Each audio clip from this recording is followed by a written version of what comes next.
everybody. It's me, Ward. Just want to see how everyone's doing.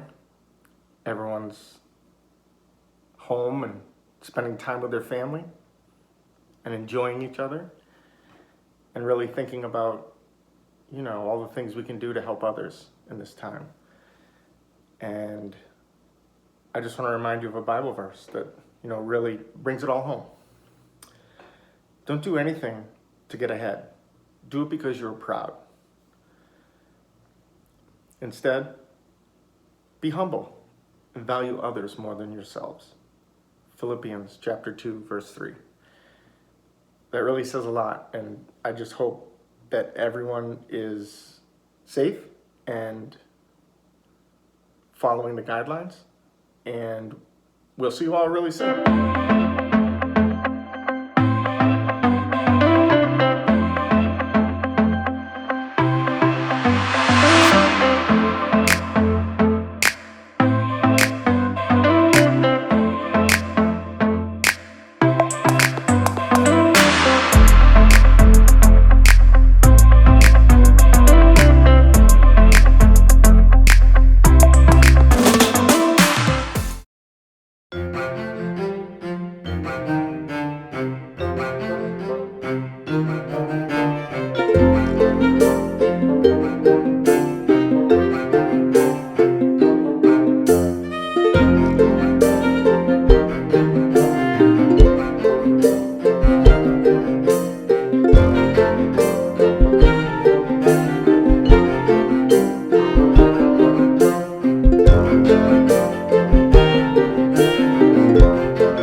Everywhere that I go, you're there with me.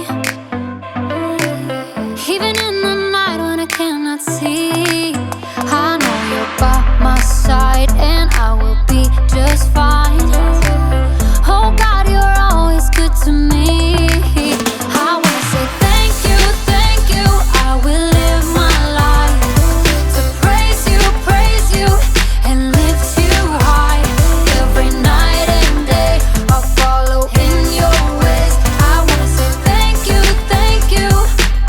I wanna say thank you, God.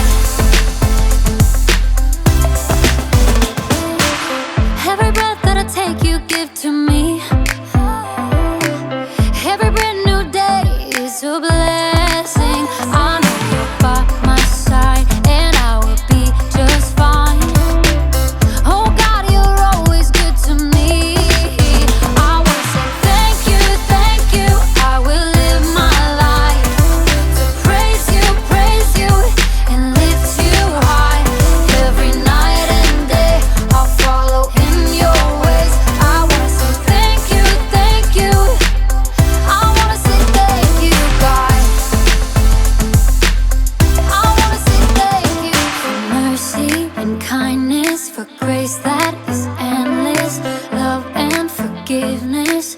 I wanna say thank you for mercy and kindness, for grace that is endless, love and forgiveness. I wanna say thank you, thank you. I will live my life to praise you, and lift you high. Every night and day I'll follow in your ways. I wanna say thank you, thank you. I wanna say thank you, God. I wanna say thank you, God. I wanna say thank you, God.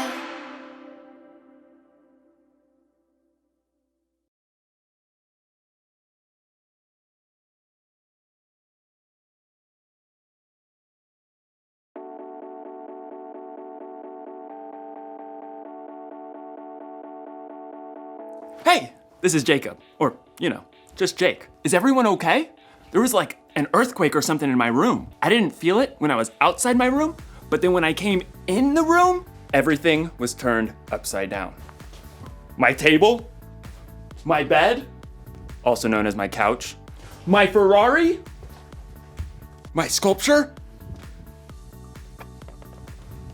That's better. I don't know how this could have... Wait a second. Is there such a thing as roomquake? Yeah, that must be it. Anyway, I'm supposed to talk to you today about something called humility. Humility is putting others first by giving up what you think you deserve.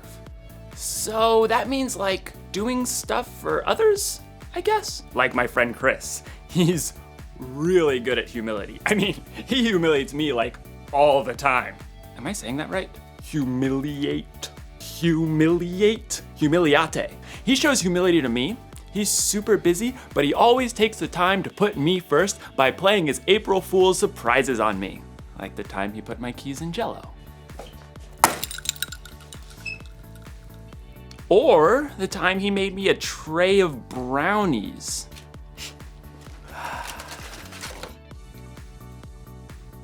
Brownies. And who can forget the old unscrew the top off the salt surprise? Chris is a funny guy. Hey, you know what I think? And this is just between you and me. Chris is the one who turned all my stuff upside down. It wasn't a roomquake after all. This must have taken a really long time. I mean, he turned all my stuff upside down. I do need to call my mom. This must have taken a lot of work. I'm not sure that it's fair that Chris keeps playing all these April Fool's month surprises on me, and I haven't even got him once. I don't deserve this. What I deserve is to get him back. Was that my toaster? The story today is about Jesus when he prayed in the garden while his friends couldn't even stay awake to keep watch. Jesus didn't deserve that. I wonder what he did about it. Stay tuned. I'm gonna come up with a way to turn the tables on Chris. Chris is gonna notice when he goes in his room the tables aren't the way he remembered them. I'm gonna get the revenge I deserve. I'm gonna get the revenge I deserve! Is what I'm trying to say. Yeah, okay. The Bible. It's 66 books of history, stories, letters, and poetry that fit together to form God's one big story. The epic adventure of how He created us and loves us so much that He made a way to rescue us. As we travel through the Bible, from Genesis to Revelation, we discover people who met God and found their lives changed forever. And now for an amazing story, inspired by the book of Matthew, chapter 26, verses 36 through 56. For months, the Jewish religious leaders had been plotting to silence Jesus. He called us pretenders, snakes! On the Sunday before Passover, Jesus entered Jerusalem to great cheers from the crowds. Blessed is the one who comes in the name of the Lord. But even as the crowd swarmed in to see what Jesus would do and say, one of Jesus' closest followers, Judas, went to the religious leaders with a very sneaky plan. What are you willing to give me if I deliver him over to you? How about a cool 30 pieces of silver? Jesus knew these plans, but he also knew that his mission was to face those who hated him and let them take him without defending himself. He prepared his closest friends for this during a Passover meal, and then afterwards led them out of the city toward the Mount of Olives. Judas had already left them. In a little while, you will no longer see me. Then after a little while, you will see me. I came from the Father and entered the world. Now I am leaving the world and going back to the Father. The air cooled as the evening darkened. This very night, you will all turn away because of me. Peter, the most outspoken of Jesus' friends, quickened his step and tightened his hand on the sword he was carrying. All the others may turn away because of you, but I never will. What I'm about to tell you is true. It will happen tonight. Before the rooster crows, you will say 3 times that you don't know me. I may have to die with you, but I will never say I don't know you. Me too. Same. By the time Jesus and his friends reached the Garden of Gethsemane, they were exhausted. Sit here while I go over there and pray. As the other disciples settled in on the cold, rough ground, Jesus took Peter, James, and John along with him to a grove of ancient olive trees. The weight of what was coming pressed down on him. My soul is very sad. I feel close to death. Stay here. Keep watch with me.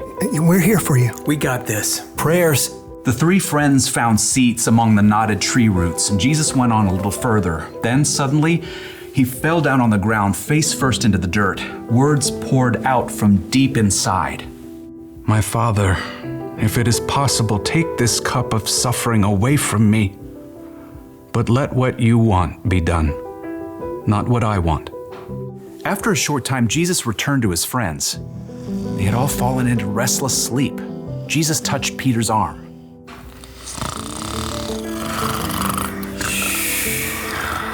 What? Huh? We're just praying. Couldn't you men keep watch with me for 1 hour? Watch and pray. Then you won't fall into sin when you are tempted. The spirit is willing, but the body is weak. We'll stay awake this time. Got you covered. Again, Jesus threw himself down to pray.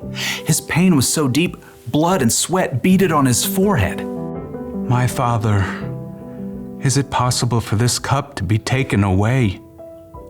But if I must drink it, may what you want be done. Jesus returned to his friends once more, to find them still sleeping. The agony in his spirit forced Jesus to lay his heart out to God once more. He prayed the desperate words again, begging God to take away what was coming, and at the same time, revealing his complete trust in God's plan. Let what you want be done, not what I want. At last, Jesus knew the time had come. He returned to find Peter, James, and John buried deep in sleep.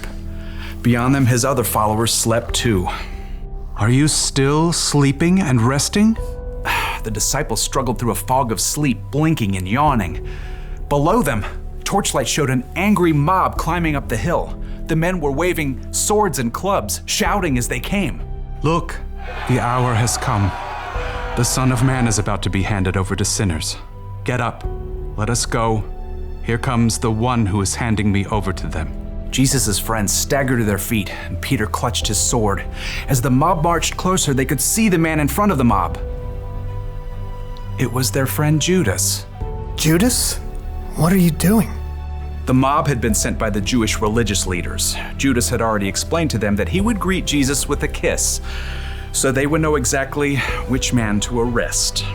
Greetings, teacher. Judas ignored the other disciples and went directly to Jesus, kissing him on the cheek in greeting. Jesus drew back and looked Judas directly in the face. Friend, do what you came to do. The mob surged forward as the disciples just stood there, frozen and confused. As men grabbed Jesus, Peter suddenly sprang to life, awkwardly drawing his sword. Should we use our swords?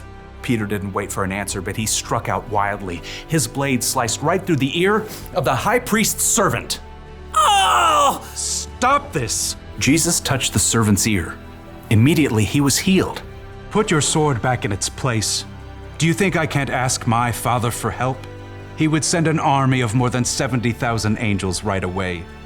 But then how would the scriptures come true? They say it must happen in this way. Jesus turned back to the mob and the men who held him. They hovered there, uncertain, in the flickering light of their torches. Am I leading a band of armed men against you? Do you have to come out with swords and clubs to capture me? Every day I sat in the temple courtyard teaching, and you didn't arrest me. But all this has happened so that the words of the prophets would come true. No one could respond to Jesus. Instead, they arrested him and led him away. And his friends who said they'd be with him through anything ran away.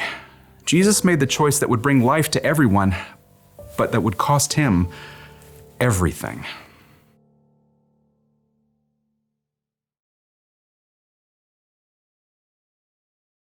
Somebody's gonna get a mustard-filled donut later, and I'm finally gonna get what I deserve. Hey, did you know that Jesus didn't deserve all that stuff that happened to him? Like when his friends ditched him when he needed them, and when those people arrested Jesus even though he never did anything he wasn't supposed to? And then, when he was put on that cross, I mean, what? Jesus could calm a storm with his hand and bring dead people back to life. Why do you let all that bad stuff happen to him? Turns out, it was all a part of the plan. When God created the world a whole bunch of years ago, he knew people were gonna need help if they were gonna have a relationship with him. So, he told people he was sending someone who would have to pay for all the stuff they did wrong. And that someone was Jesus. But it's not like Jesus wanted to go through all that bad stuff. In the garden, he was like, God, any chance there's a different way to save the world and stuff? But then Jesus was like, it's not about what I want, God, because what you want is better. So, what did Jesus do to his friends in the garden who let him down? He put them first.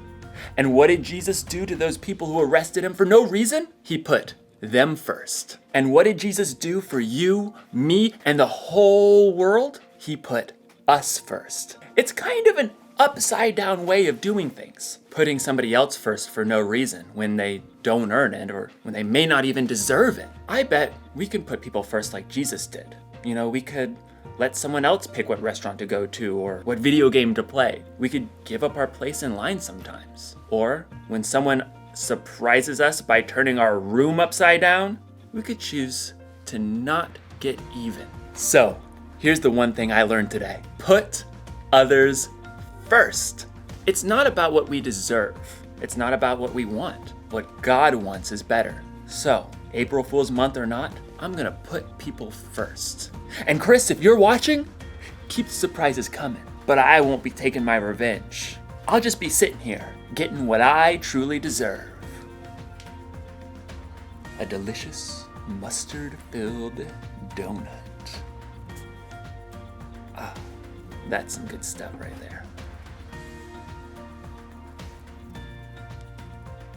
That's some good mustard. See you next time.